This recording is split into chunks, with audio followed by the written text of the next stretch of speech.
आप देख रहे हैं हमारी खास पेशकश। राकेश झुनझुनवाला के नाम समर्पित है। आज सुबह में 65 साल की उम्र में राकेश झुनझुनवाला का दिल का दौरा पड़ने से निधन हो गया।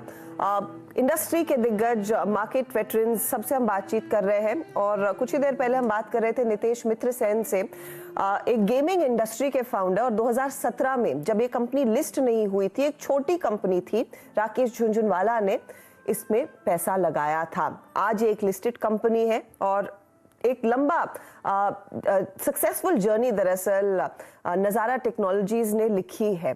ऐसी ही कई कंपनियों में राकेश झुनझुनवाला ने दरअसल समय से पहले निवेश किया। अब वो कौन सी कंपनी है, इसमें कुछ नाम आप जानते हैं, टाइटन जैसे नाम है, एप्टेक जैसी कंपनियां हैं। सुमित हमारे साथ है बताने के लिए कि इनकी इन्वेस्टमेंट जर्नी के सितारे कौन से थे, कहां पर इनकी सबसे ज्यादा होल्डिंग्स रही।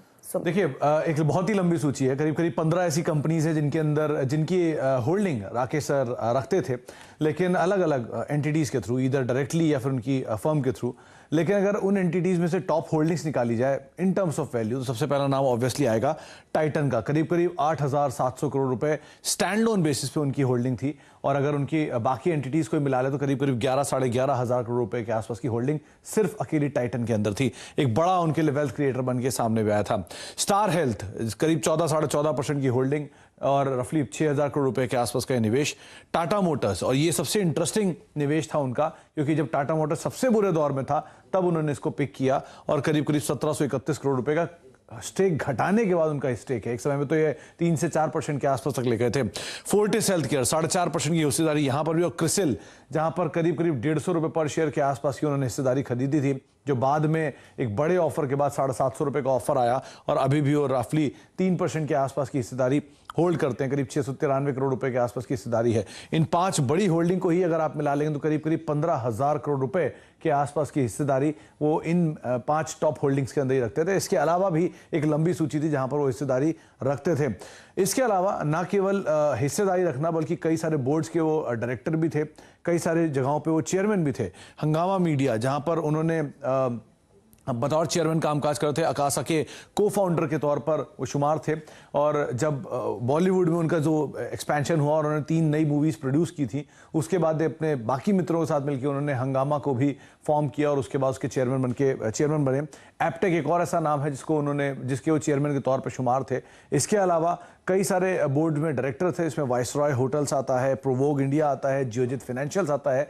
ये कुछ ऐसे नाम हैं जिसके बोर्ड के अंदर भी वो शामिल रहे। तो ऐसे बहुत सारे पदों को भी संभालते थे, लेकिन टॉप होल्डिंग के तौर पर अगर आप देखेंगे तो कुछ चुनिंदा कंपनी थी जहां पर उनकी काफी ज्यादा होल्डिंग्स थी कंपनी। और ये इनफैक्ट ये स्टार पावर थी राकेश झुनझुनवाला के पोर्टफोलियो की, टाइटन हो या फिर दूसरी कंपनियां। हाल ही में हमसे जब इन्होंने बातचीत की थी पिछले हफ्ते 8 तारीख को ही, तब राकेश झुनझुनवाला ने कहा था कि आजकल वो पीएसयू बैंकों को लेकर काफी बुलिश है, hospital stocks, health care industry को लेकर बुलिश है, आईटी सेक्टर में भी उनका काफी ज्यादा भरोसा था। उन्होंने ये कहा था कि भारतीय बाजार थोड़ा धीमा ही चलेंगे, लेकिन करंट ग्लोबल माहौल में दरअसल आउट परफॉर्म जरूर करेंगे। तो हमेशा डे और नाइट, रेन और सनशाइन, हमेशा से दरअसल वो बुलिश ही रहे हैं। आप तस्वीरें देख रहे हैं समय स्क्रीन पर, रामदेव अग्रवाल, साथ ही साथ एन चंद्रशेखरन, टाटा सन्स के चेयरमैन, राकेश झुनझुनवाला को अलविदा कहने के लिए वहां पर पहुंचे हैं। ऐसे कई बड़े चेहरे आपको दरअसल दिखाई देंगे जो राकेश झुनझुनवाला को श्रद्धांजलि देने के लिए, आखिरी नमन देने के लिए आज उनके घर पर उपस्थित रहेंगे।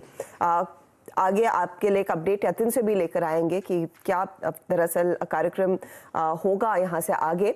लेकिन राकेश झुनझुनवाला ने हाल ही में इनफैक्ट कोविड के दौर में, जब पूरी दुनिया कह रही थी कि एयरलाइन कंपनियों का कुछ नहीं होगा, हम सब जानते हैं कि पूरा सिस्टम ही बैठ गया था, तब उन्होंने मन बनाया था दरअसल एक बड़ा इन्वेस्टमेंट करने का, खुद की एयरलाइन शुरू करने की। नीरज जी, याद होगा आपको, हम सब उस दिन न्यूज रूम में भी चर्चा कर रहे थे कि इन्होंने ऐसा मौका कैसे चुना कि पूरी दुनिया कह रही है कि एविएशन का कुछ नहीं हो सकता। इनफैक्ट वॉरेन बफे ने कहा था, और उन्होंने बड़े पैमाने पर तो अपनी होल्डिंग्स बेची थी ज्यादा से ज्यादा एयरलाइंस में, और राकेश झुनझुनवाला ने कहा था हम एक एयरलाइन शुरू करेंगे। यही उनको अलग बनाती है। जी हाँ, कि उस दौर में जब कोई एयरलाइंस की बात नहीं कर रहा था, उन्होंने अकासा को प्लान किया था। चलिए इसी बातचीत करने के लिए हमारे साथ अकासा एयरलाइंस के को फाउंडर आदित्य घोष जी भी जुड़ रहे हैं।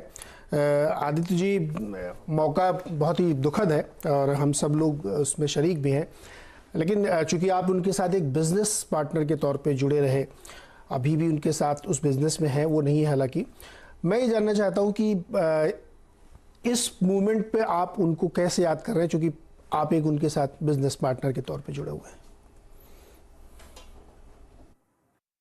जी, मैं राकेश जी को तो काफी सालों से जानता था और मतलब मेरी तो मतलब हर कुछ दिनों में उनसे बात भी होती है।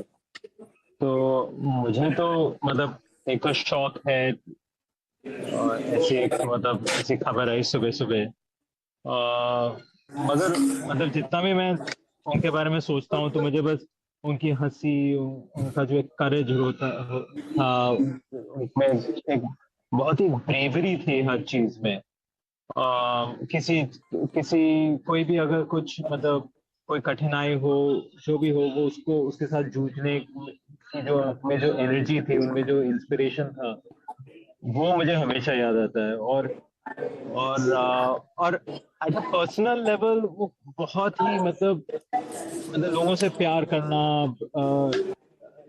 हम लोग मीटिंग में रहते थे तो बस खाने की बात, और मैं उनके मुझे भी खाना पसंद है, उनको भी पसंद था, तो मतलब मीटिंग के बीच में बोलना कि आदित्य तूने आम खाया है कि नहीं, या ये वो। तो मतलब जो एक पर्सनल साइड है था राकेश जी का, वो शायद कम ही लोग जानते हैं। वो मतलब बिग बुल इन्वेस्टर इस तरीके से उनको याद करते हैं, मगर उनका जो एक पर्सनल अफेक्शनेट साइड था, सिंपलिसिटी, वो मैं सबसे ज्यादा मिस करूंगा शायद। ओके, आदित्य जी आप हमारे साथ जुड़े रहिएगा, एक छोटा सा ब्रेक लेते हैं, ब्रेक से लौट के आके फिर से हम लोग एक बार इस बातचीत को आगे बढ़ाएंगे।